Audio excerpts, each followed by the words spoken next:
খবর জানাতে সিরাজগঞ্জের কড্ডার মোড়ে আছেন সহকর্মী রিঙ্কু কুণ্ডু। আমরা সরাসরি যাচ্ছি তার কাছে।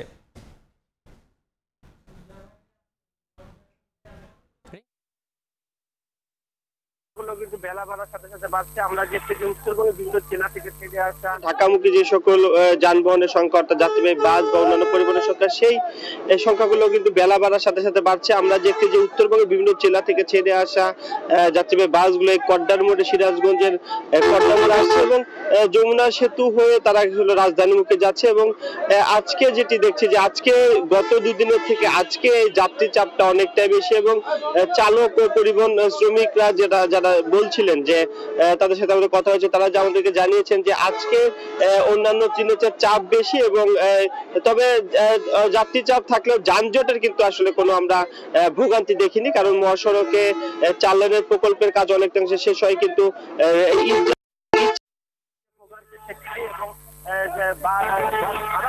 তাদের খুব একটা অভিযোগ আমরা পাইনি এবং মহাসড়কের গুরুত্বপূর্ণ পয়েন্টগুলোতে এই যে যানবাহন অতিরিক্ত চাপ নিয়ন্ত্রণের জন্য কিন্তু আসলে অতিরিক্ত পুলিশ, হাইওয়ে পুলিশ এবং জেলা পুলিশ আসলে বিভিন্ন পয়েন্টে কিন্তু তারা আসলে কাজ করছে। তো এক কথা বলা যায় যে ঈদ শেষে রাজধানীতে ফিরছে মানুষ এবং যানজটের ভোগাতে ছাড়া অনেকটা স্বাচ্ছন্দ্যে আসলে উত্তরবঙ্গের যে সকল মানুষ রয়েছে তারা বঙ্গবন্ধু যমুনা সেতু হয়ে কিন্তু তারা রাজধানীতে ফিরছে এবং বেলা বাড়ার সাথে সাথে সেই যানবাহনের সংখ্যা কিন্তু আসলে বাড়ছে এবং যাত্রীবাহী বাসের পাশাপাশি কিন্তু আমরা দেখছি যে অন্যান্য পরিবহনে এবং ব্যক্তিগত পরিবহনে কিন্তু মানুষ রাজধানীতে ফিরছে।